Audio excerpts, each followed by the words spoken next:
Welcome to Branson. Now, don't let this small, beautiful town in the Ozarks fool you. Branson is host to millions of visitors each year, and in the next 60 minutes, you're going to find out why Branson, Missouri is entertainment country.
Hi, I'm Willie Ames. You know, after doing network television for over 25 years on shows like 8 is Enough and Charles in Charge, I've really come to appreciate family entertainment. And there is no place better for family entertainment than right here in the music show capital of the world. Branson is family. That's it. Branson is family. The people who come to Branson is like my kinfolks. Branson is just so much fun, from Silver Dollar City to the car races on the street to bumper boats, and Branson is that playground. So for adults and children that were inside of, well, actually are inside of it, this is a great place. There's an excitement about a little town that has a lot of tourists, a lot of people coming specifically to see shows, wanting to have a good time. I think they're looking for good, wholesome entertainment here. That's the word that is out on Branson, and it's actually what happens here. You can bring your mom and dad, grandma and grandpa, or the kids, and you won't see any off-color humor or anything on these stages that the whole family couldn't sit through. And I think that's what they expect to see when they come down here. It's kind of a small town that 7 million people just happen to drive through every year. We're gonna get it out there, boy, and get it done. Yeah, good. When the sound and everything is right, I feel like I could sing forever. Just give me a stage and sound and lights, and I'm happy. Because I really do get my kicks playing. We make balloon hats. It's called the airhead look. And inevitably, more adults have them than children. It's family, it's fun, it's entertainment. It's a down-home country spirit that makes America great. One of the things I love about Branson is you'll never know who you run into!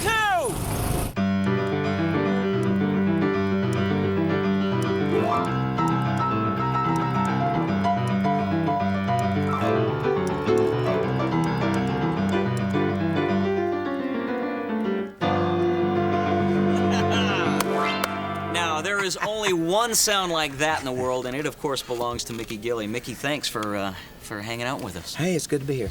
You know, good to have you all at the theater, too. Well, it's a pleasure to be at the theater. You have been down here a long time. This is going into our, I think, 6 years. What made you pick up the piano? Probably Jerry Lee. I was influenced more by Jerry Lee than anybody else. I mean, I really think that he's undoubtedly the greatest talent in our family, even though I make fun of it sometimes. He's a tremendous talent. Of course, you know, growing up with somebody, you have a tendency to pick up things from them. Mm-hmm. And I started messing around with the piano. My mother bought me a piano, and I began to play some of the licks that I had watched Jerry Lee play. And one of the things I got in trouble was playing that boogie beat. What brought you to Branson? Why Branson? When I first came here, it was like on a Monday, Tuesday, and Wednesday when they booked me, and I'm wondering what's going on in Branson, Missouri, you know, for me to come to Branson and play. And that was in, I think, '87, and the urban cowboy thing was beginning to subside a little bit. And I was going to turn the job down because I said, I'm not going to go to Branson, Missouri, whoever heard of that place, and play to an empty house. And so the agent called and he said, tell Gilley not to worry, that we're sold out. And I said, something's going on that I don't know about there. And when I got here, I said, this is really incredible. And when I recorded Room Full of Roses, it was recorded for the backside of the recording. I went in to record She Called Me Baby All Night Long, and on the backside of the 45, I recorded a song called Room Full of Roses. The radio stations flipped it over, started playing Room Full of Roses. Next thing I knew, I had a #1 song. It was huge. When I found out the ladies liked the flower songs, I recorded every flower song I could find. I recorded Room Full of Roses, Overlooking Oregon While Searching for a Rose, Big Bouquet of Roses, San Antonio Rose. The only one I missed was Tiptoe Through the Tulips. Caves are Tell them about the caves. Go ahead. Yeah, we actually started underground with our music. We worked in 2 different caves in the area, one called Fantastic Caverns, which was in Springfield, Missouri. And then after that, we worked in a cave about 12 miles from here called the Underground Theater. And the caves were cool in the summertime. So we had our shows in there. The temperature was 50-some degrees. People would come in there to watch music and cool off a little bit. Well, back in '67 when we opened on Highway 76, we actually built the first theater on Highway 76. I say it was a theater. It was a metal building that we put a little stage in the end of it and would stand out front and try to stop cars driving by to come in and see the show. We had folding chairs that had canvas bottoms, and sometimes the bottoms would fall through. It's just quite different than what we have today. We've got state-of-the-art theaters in Branson. Ours is one of the top ones, and the theater production is just unbelievable that happens today in Branson. We've got 3 generations on stage, all the way from our dad, who will be 71 this summer, down to my youngest son, John, who is 13. And then Gary's got three boys on the show, and then I've got another son on the show. So we've got 8 Presleys all together, all guys. The guys get to have the fun on stage, and the wives take care of the business end of it. So it really is a family operation. The show is never the same. It's not intended to be that way, but you know, there's always, we throw in little ad-libs and different things like that, and they know they're going to be entertained when they come here to see the show. They like the comedy and the variety of music. Gary's being modest on that side of it there. He does the part of Herkimer in the show, and that's what keeps it different every night. He does some different routines just to keep us awake on stage, and the people pick up on that and see the fun that we're having, and they really enjoy it and have a good time. I ought to give myself a raise. Yeah, let's don't go that far. I think that there is nothing that parallels Branson as far as I'm concerned. You know, I've traveled around the world, and I have not seen a place where performers are friendly and willing to mingle with the people, sign autographs. You basically, if you want to meet a performer, there's no one here in town that will not come out after the show and shake hands and meet people. And I think it makes everybody's, not day, it could be a lifetime. I'm learning to fish now, and that's fun for me. You know, I haven't done it before, so it's new. And they have like this new system here, the Bass Pro Shop. They collect old Christmas trees and they sink them in the lake, and that's where fish lives. And they know exactly where it lives. So it's like the KGB. You just come over to the place they live, you throw in a line, and here they come. You know, it's a very fun thing, you know. I came here 17 years ago, had $100 in my pocket, literally. That was it, for 3 of us, my parents and I, had $100. And now we have 102. I really don't know any other place that would allow me to stay home and entertain people and go home and be with my children and my family. I used to eat frozen dinners, and then I realized they should be warm because the gravy was crunchy. They gave us things we didn't know what they were, like a waffle iron. I didn't know what it was. My mom didn't know what it was. She ruined 4 pairs of my pants. Then I walked in the restaurant, and in the bathroom in the restaurant, there's a sign that says, baby changing station. So I'm thinking, if you don't like your baby, you get a new one right here. And you get French fries with that. What a country, all right. This is Marvel Cave, and what most people might not know is that this cave is arguably the catalyst that started the entire Branson phenomenon. See, long before the shows, songs, and entertainment, this cave was the main attraction, with tours that started in 1894. Then in 1960, the Hershans recreated a small mining town at the top of the cave to handle all of the tourist trade, which was the birth of Silver Dollar City. Today, Branson's largest family attraction for over 35 years.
I'm Kathy.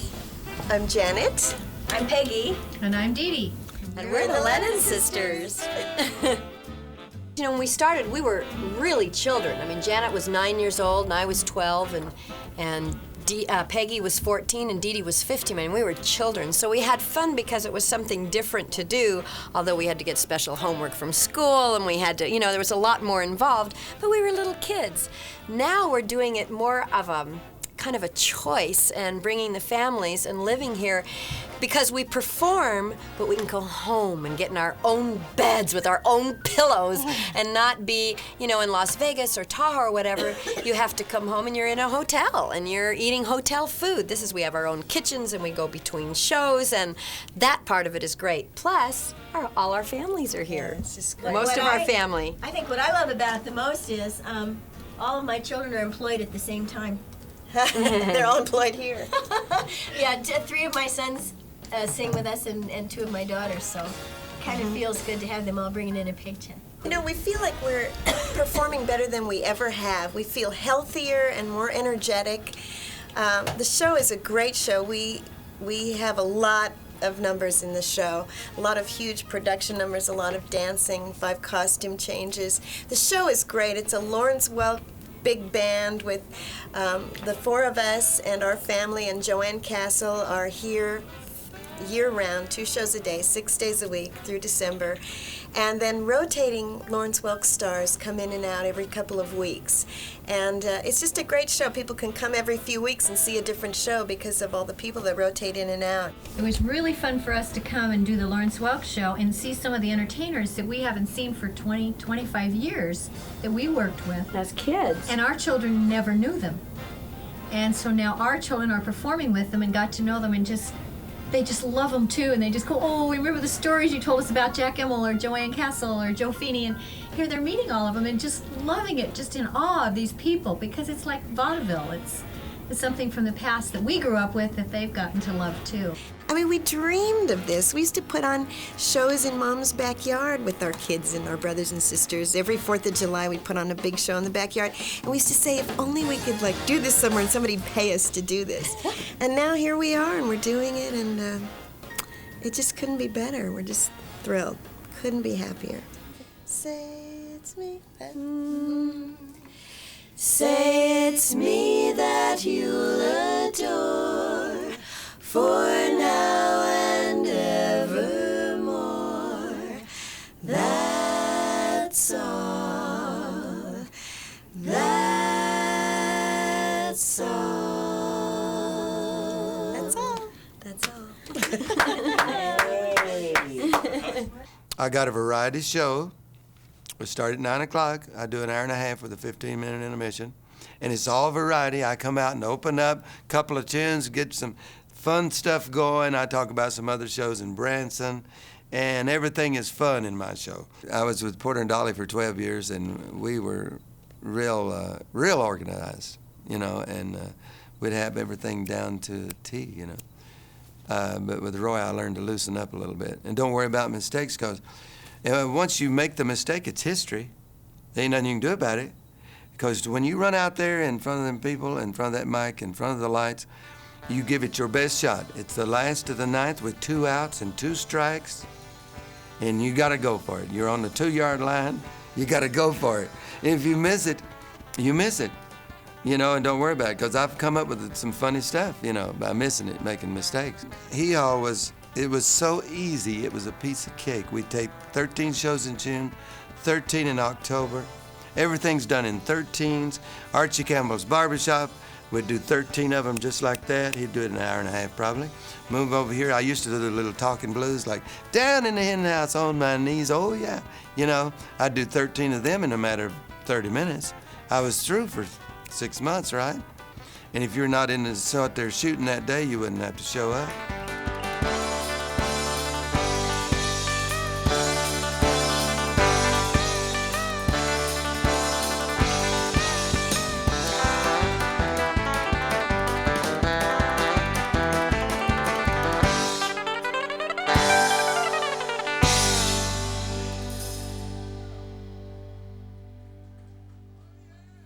Hi, I'm Mel Tillis, and welcome to the show. Mel, you are definitely one of the kings of Branson with a whole new show. Well, we got one this year. We play Cowboys, and it's called How the West Was Sung. And it was written by my buddy from L.A., Mr. Saul Elson. He's a great producer and writer. And he wrote the show for us, and it's a whole lot of fun to do. It really is. Boy, we get to play everything. You Cowboy, I play Gene Autry. I play Tex Ritter and John Wayne. Gary Pooper and John Wayne. La-dee-da-dee-dee, la-dee-da-dee-doo. So I'm having a good time. But I've been in movies with Arnold Schwarzenegger and Kirk Douglas. And Anne Margaret, a movie called The Villain. Uh-huh. And that was in the movie where Arnold Schwarzenegger, he told me I talk funny. And coming from Arnold, that's not a good thing. No. Do you ever get tired of the beauty around here? No. I've never. Well, I'd have to be crazy to do that. Is that what keeps you here?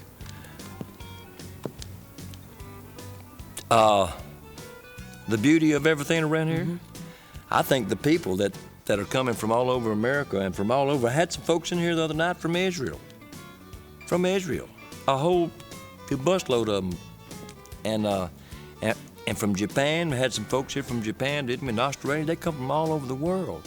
And to me, well, that's the beauty of it. And then when you get here, you got all this extra, like all the greenery, the mountains, the lakes, and the people, and it's just a wonderful place to be. And I'm very fortunate, and blessed man to be here. You know, I'll be 63 when August 8th, I'll be 63 years old. I'm old enough to retire on my Social Security. My plans are made, thank you. I'm going to get me an RV camper and a poodle dog, and we're going to Branson. You know, while Silver Dollar City is Branson's largest family attraction, it's by no means Branson's only family attraction. There are many great ways to start your morning in Branson. For instance, you can start your morning with Mutton Hollow. Enjoy horseback riding, watch artists in the craft village, take in a great show, and spend the day with the entire family. It's all right there in Mutton Hollow.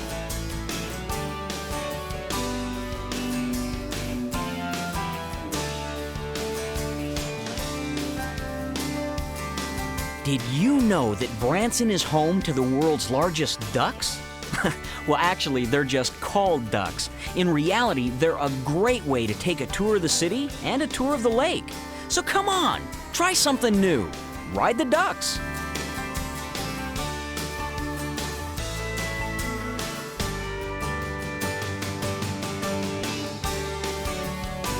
At Roadsters U Drive, you can definitely get in the mood for having fun. All right, nice tan one. Yeah, here you go. Thank you, sir. Sure. Okay. Seat belts. You're all set. Okay. Have a good time. Thank you. Now this is a classic way to see Branson. This is the Showboat Branson Belle, and it's believed to be the largest inland paddle wheeler in the United States. The Showboat cruises 3 times daily, and that includes a full-service meal and a great show.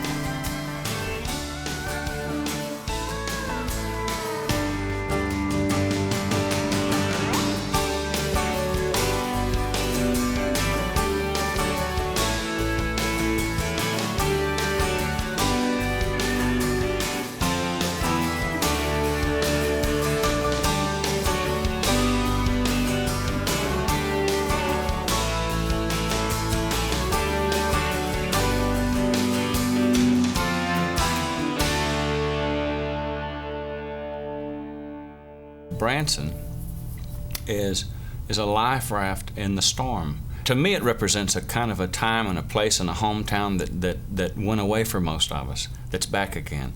And I like to refer to it personally, I like to refer to it as America's hometown. Most of the shows in Branson, just about all shows in Branson, are music with comedy. And our show, the Jim Stafford Show, is comedy with music. Here's a little song called I'm Getting Out of Prison Today.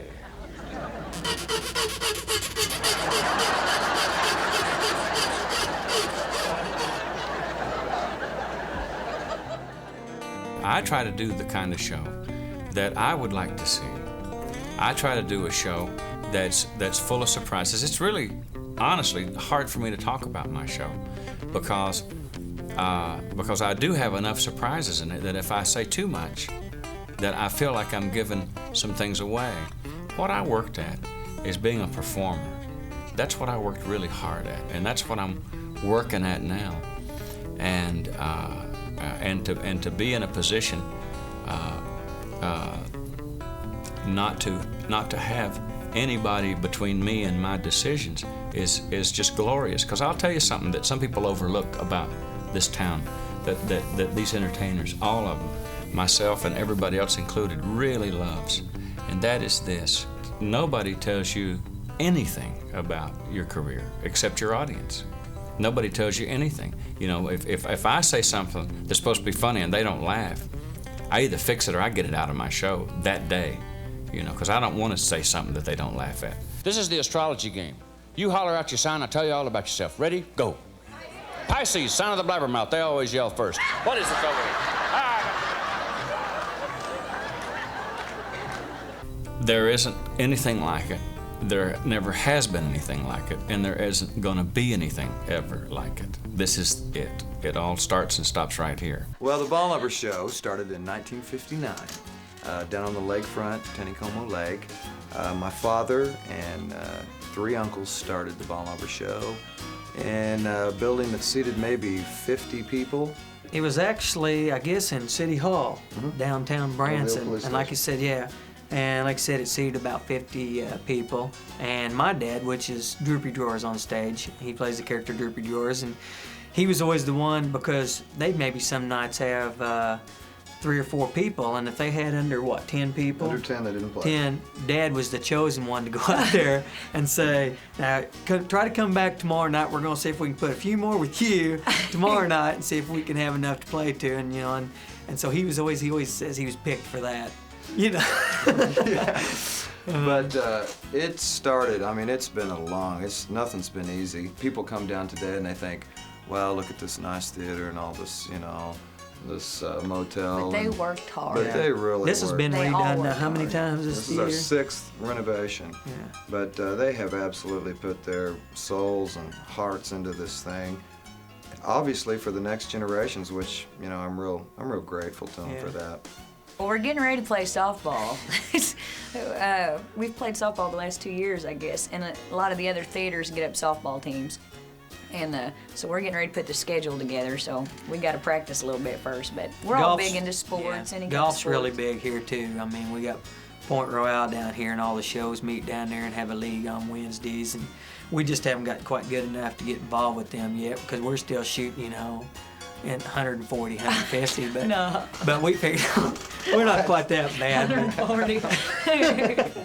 It's family, it's fun, it's entertainment, it's shows, it's fishing in the daytime for Dad, and it's go-karts for the kids, and after the show, and funnel cakes, and you know, it's just all wrapped up into one. There's something for everybody, no matter what your taste is, and no matter what your age is. And it's a fast-moving, yeah. you know, a variety show. And that's a comment key. we get a lot of times, is how quick the pace of the show is.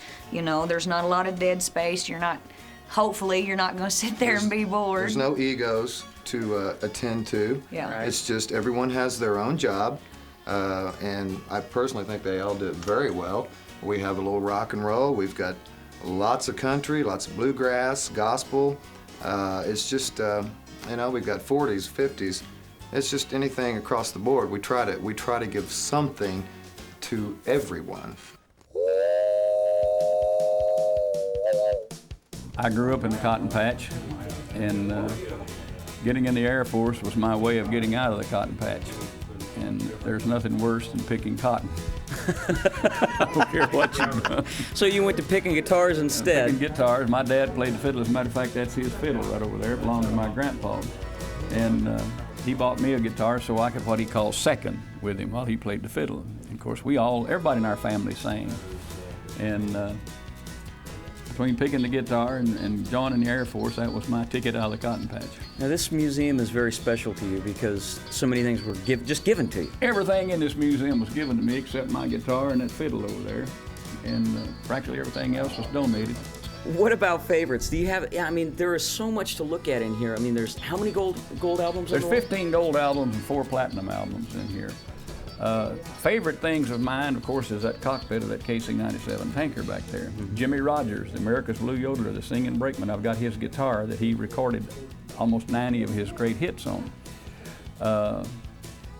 Other things that are favorite, just even the smallest, tiniest pen in here, I'd have to say would be a favorite of mine because it was given to me with love from the fans of Boxcar Willie. Why railroads for you? Well, I was born on the railroad. I live about 6 feet from the railroad track. My dad worked for the railroad. And it was just, you know, a natural love. It's like a fish. It grows up. He don't know he's in water, you know, till somebody tells him. We've had people who've seen my show as many as 180 times. We've seen people who've seen the show 150 times. We've seen people who show 50, 60, 80 times. And I don't know why they keep coming back. I guess they keep hoping I'm going to get it right. But it's just wonderful that I've got fans like that. What's in the future for Boxcar? Where are you headed? Well, I think I told you I just wrote a book. Right. And it was a very easy book to write. This book is different. Not too much has really ever happened to me in life. So I just put a bunch of blank pages in there and some pictures and let everybody figure out their own stories. I like that. And the book has no chapters. Because if you have chapters, there has to be a last chapter, and I'm not ready for that. This is one of Branson's more unique attractions. It's the Stone Hill Winery, and it's the only winery within 150 miles. You can come in and enjoy a free tour, enjoy a free sample, or you can choose from one of 16 different great wines, which they'll be happy to ship to your home. It's a great way to end a day or start an evening.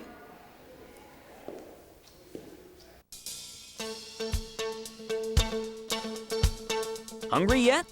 Whatever your budget allows, or your taste buds demand, Branson has got it. From Ozark buffet style to elegant full menu dining. And any way you slice it, it's good eating.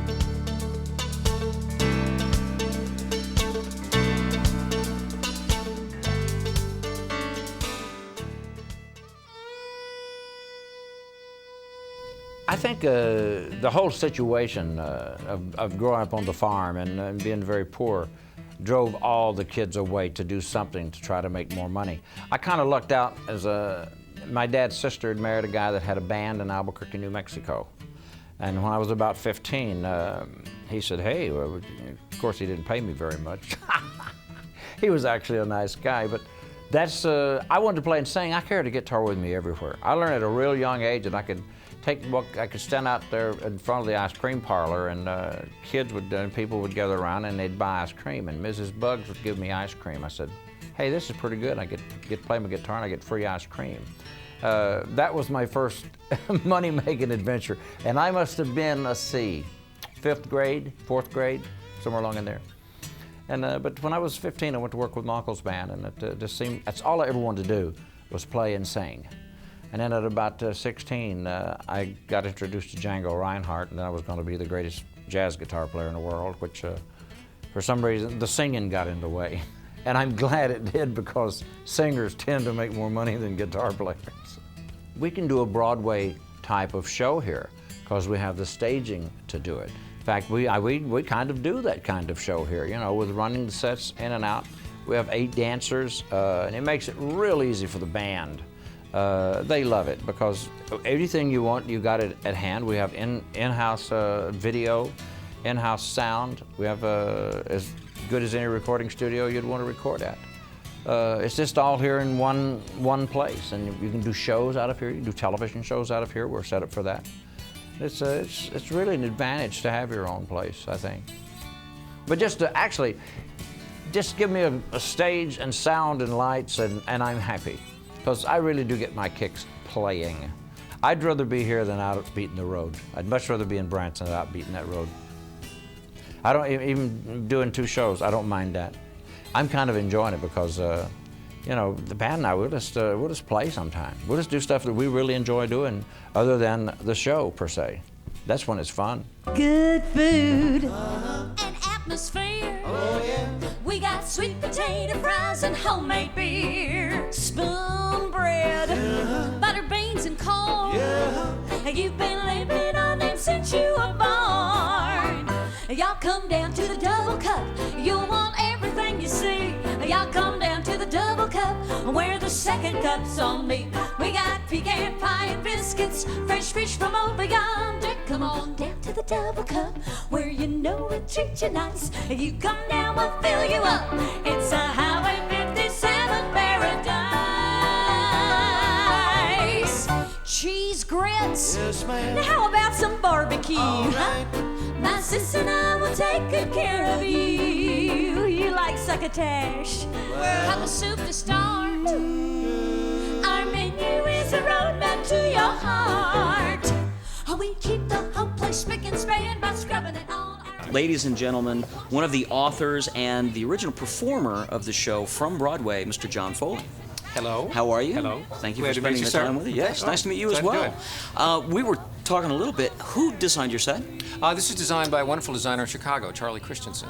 And he kind of captured that thing. I mean, this story is about a funky old diner and a gas station and the guys who run it and the waitresses. So we had to go back to that kind of lost diner that we're all seeking, you know. What inspired it? The show was inspired by when I lived in North Carolina, me and the other co-authors spent a lot of time in these kind of gas stations where you could go and, you know, have a Coke and tell stories and stuff like that. It was kind of a social center, you know, in small towns. So the show was written and was a big hit on Broadway, ran for a couple of years, had a Tony nomination. And while one of my partners, Maggie LeMay, was working at the Kennedy Center with the show in Washington, the show's played all over the place. We kept hearing about Branson. I mean, you'd have to be living in a cave to not hear about Branson, right? So we thought the subject matter, you know, of the kind of people these characters are in this play would be perfect for Branson because it is where the show kind of takes place, if that makes sense. The fact that this is a dinner theater style performance was really not what you had in mind, is it? Well, no, we were looking for theater in Branson, and we found this theater which had a kitchen on the back, so the obvious thing was to serve food. But it serves so great. I mean, the whole room is kind of an extension of the world on the stage, and the fact that we have a diner in the show and that we have people, you know, getting food served by dinettes or waitresses, you know, it works out great. And I mean, it's sort of to be a little lofty about this. You feed people literally and artistically by giving them good food, and then you give them a good show, which feeds their spirit. So I feel like we give them the complete works here. Meet the Pump Boys. Meet the dinettes on Highway 57. Pump Boys and dinettes. Meet the Pump Boys. Meet the dinettes.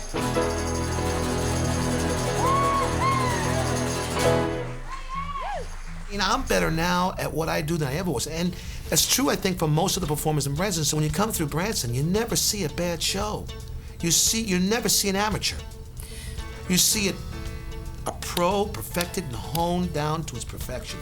That's what I love. And then there's this mutual respect, this rooting each other on, because we've all known each other for so many years. You know, this is unprecedented. This has never happened before, not even on Broadway. But one of the great things about Branson is that you can write your own show. It's your own theater. And you can really bring to the people who you are. And I've been here now 2 years. And in 2 years, I've written 2 plays and performed both plays. One was called Jukebox Dreams, and one is our Christmas, annual Christmas show called Santa and Me. And it's dialogue with musical. It's a musical. It was written by me. And it was a chance for me to express my creativity, whereas I couldn't do that in a club in Vegas. I always wrote my own shows, but here I was able to write plays. I mean, here I'm able to use the theater as a workplace, as a creative think tank. I mean, I have everything available to me at my fingertips. I want to fly something in, fly a set in. I create it, fly it in. We're able to show and flex muscles we never even knew we had. So the audience is now seeing us even in a deeper sense. They're seeing the total creative spirit. There are a lot of people out there that sing better than Tony Orlando and dance better than Tony Orlando and tell funnier jokes than Tony Orlando, for sure. But I'll rival anybody when it comes to reading an audience. Because I love people, because I listen to them, and because I want to know what they're feeling and thinking, and then I want to supply what it is to make them feel good. How could you not want to come here? It's got it all for everybody. It really does. And I'm not just playing Chamber of Commerce. I love this town, and I've been around 34 years. I've played a lot of different cities. I know where it is and where it isn't. And I'm going to tell you something. I've never seen more magic than I see in this town. And we're just beginning. This city is just beginning. This is just a baby. Do you like it here, Tony? I do. I do. I would stay here if I had no theater at all. I found my utopia. Did you know Branson has more accommodations than many large cities? But no large city gives you what Branson can, right outside of your window. The true beauty of the Ozarks. So you decide, motel, hotel, resort, or campground. There's always room for you in Branson.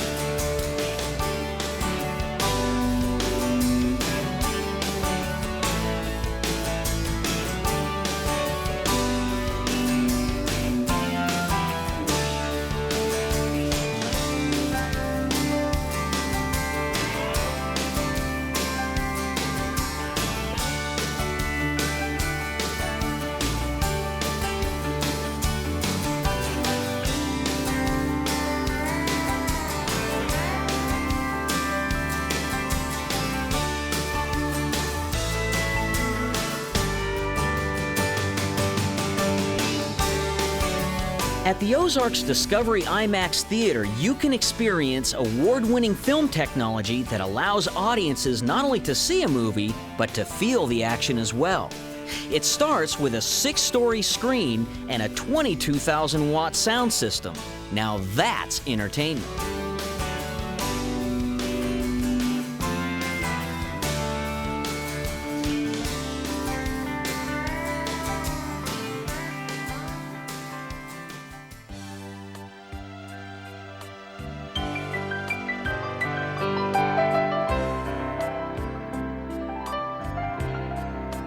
One of Branson's more inspiring attractions is Waltzing Waters, with more than 40,000 gallons of water in flumes up to 3 stories high, where you can enjoy Frederick and the Fountains of Forever.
When it's time to cool off, Whitewater is just the place for you. You can enjoy some wild rides or sip a cool fruit punch by the pool.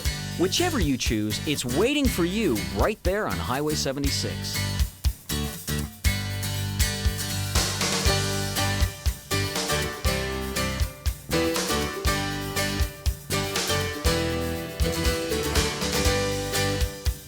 Another big part of the Branson experience is the shopping. And whether you're a bargain hunter or just a happy browser, Branson offers a great shopping variety. You can explore a sprawling outlet mall or stroll a sophisticated shopping village. And whether you're looking for the most common item or something a lot more unusual, shopping is always fun in Branson.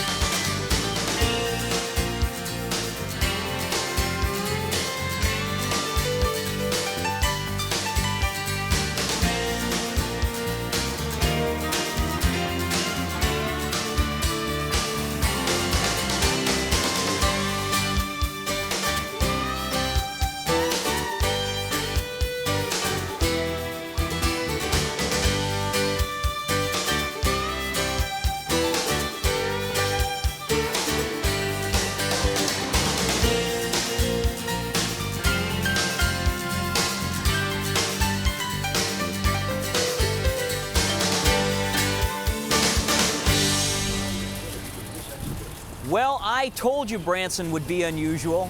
Actually, this building was constructed in honor of the New Madrid fault line, which runs not too far from here. In the 1800s, that fault line caused an earthquake so powerful that it actually caused the Mississippi River to flow backwards for 3 days and rang church bells in Philadelphia. Believe it or not.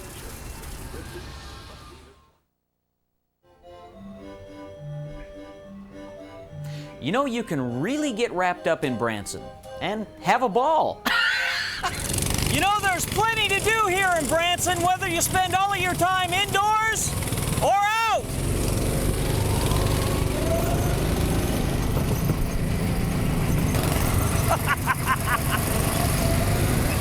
You know, this is a little like driving the freeways on your way to the studio in LA.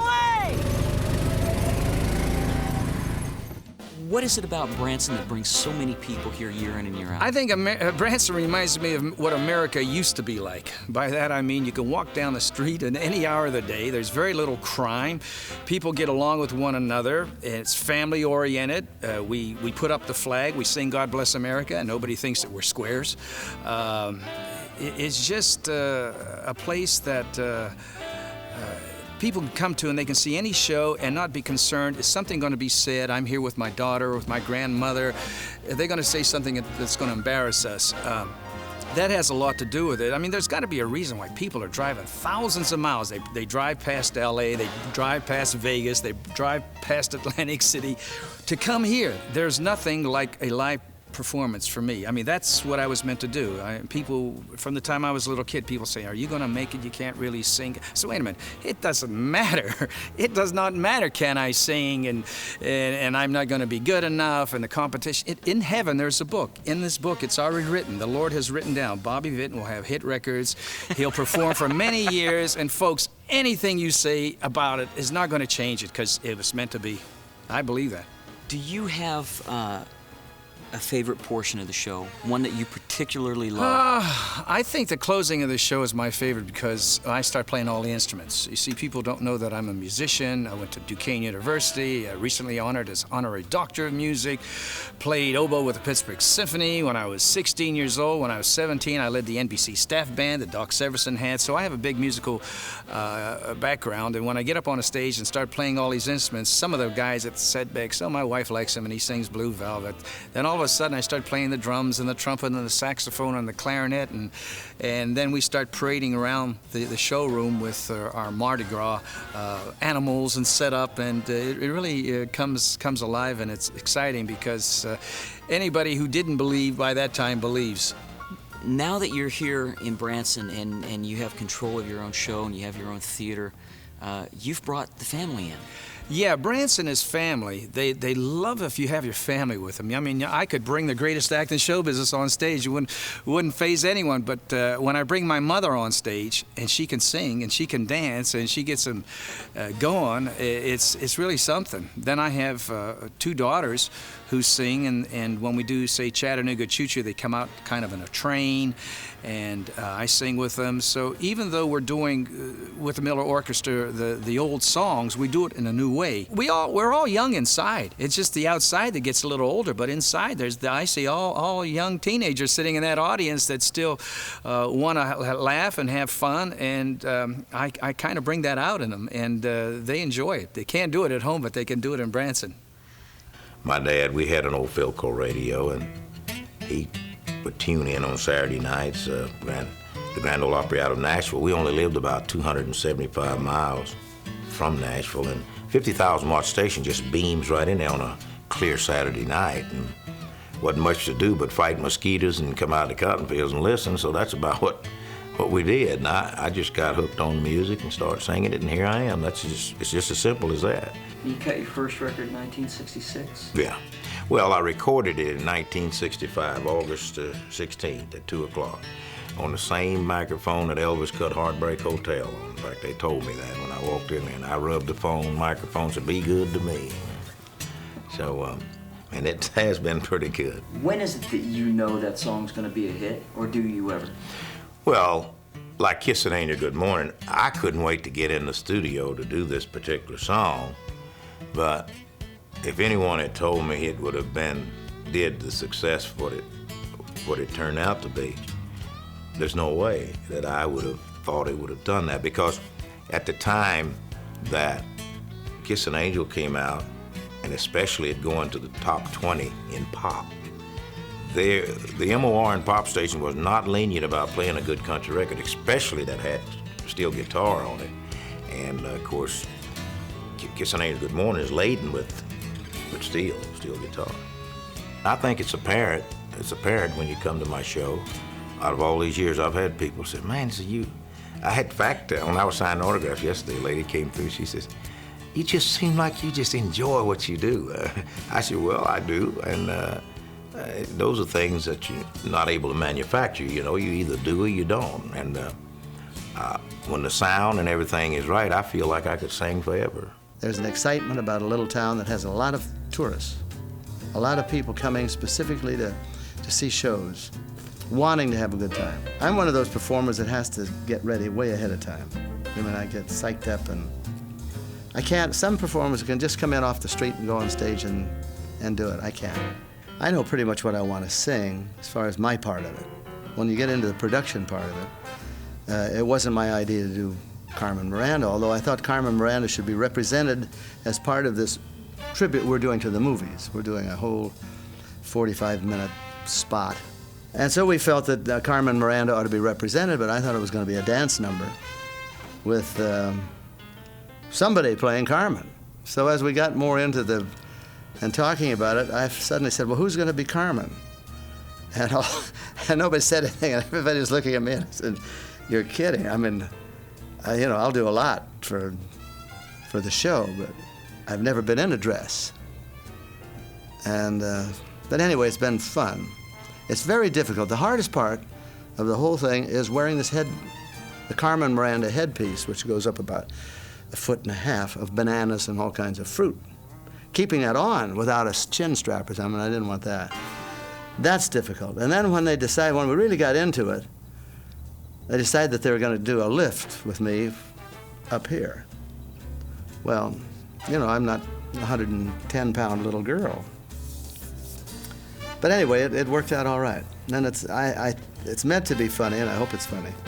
There's so much variety, and there's so much that people can enjoy. I don't know any place in the United States or any place in the world that's like Branson. And it's all in a small town atmosphere. Wear cowboy clothes and go to shows. In the summer, you wear shorts and T-shirts. And, it's just fun, and it isn't expensive. There is still a place in America that is waiting to be discovered. A place where you can sit outside and stare at the stars, or come inside and do the same. Where getting high means a roller coaster ride, or a walk on an Ozark mountaintop. A place where people are so proud of their work, they put their name on it. It's called Branson, Missouri, and it's for everyone who wants to rediscover America.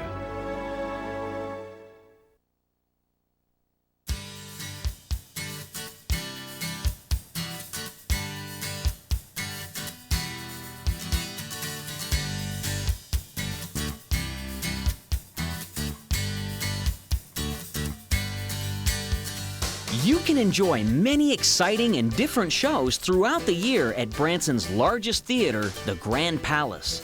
This beautiful venue features Kenny Rogers and a host of other nationally acclaimed music stars. A welcome addition to the Grand Palace is the critically acclaimed stage show, Patsy, a world premiere tribute to Patsy Cline. And at Christmas time, you won't want to miss the fabulous Radio City Music Hall Christmas Spectacular, featuring the world-famous Rockettes. The Grand Palace truly lives up to its name.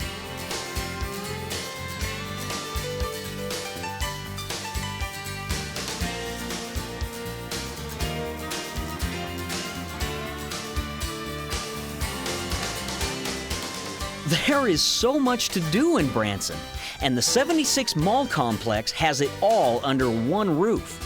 Take in one of 4 great shows daily at the 76 Music Hall, or shop till you drop at the 76 Mall. They even have a restaurant and indoor miniature golf. A day at the 76 Mall is a day well spent. Well, you heard about it. Now let us show you. Branson's biggest star, the natural beauty of the Ozarks.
Mr. Gilley. Well, hello there. Gee, it's been a long, long time. I'll just get my duds on here and get ready to go. So what you want to tell all those wonderful fans out in the audience? I want to tell all the wonderful fans out in the audience I'm glad to have them at the theater. Glad to have them in Branson. There's a lot of wonderful shows here that I need to go see as many as I possibly can. And I'm glad they're here with us tonight. Thank you very much.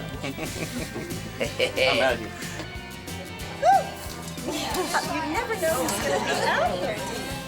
Okay, we're going to go out this way. And Janet, are you going to see Dee Dee and Peggy coming out? Bye, girls. They're going to go that way. Have fun. Bye. See you Goodbye.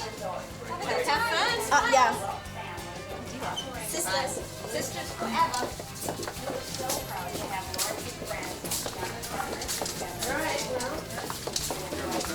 Love you, Joanne.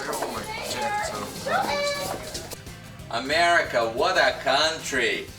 Only in America, I would stand in the morning and put up makeup on my face.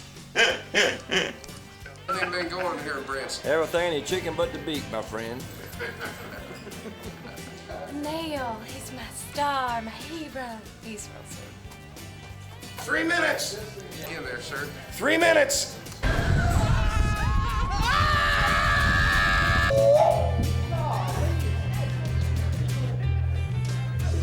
What are you doing?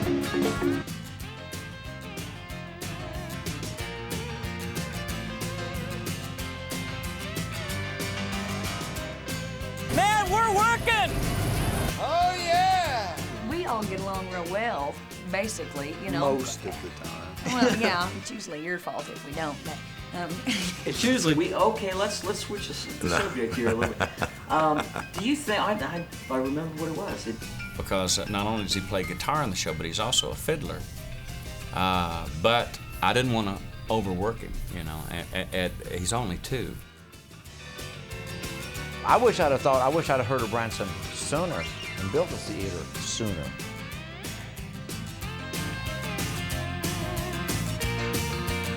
When does one change? At what age does one change from Bobby to Bob? I've wondered the same thing with Willie.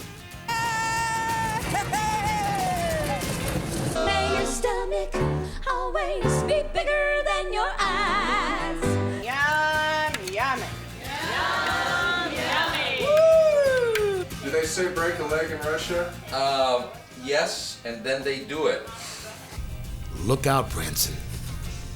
They're gonna get together, ain't they, Dad? They sure are. Thank you, Tony. Thank you. What a pleasure.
One of the great things about Branson is that the shows just keep going and going. But unfortunately, we have to get going, so we'll see you in Branson.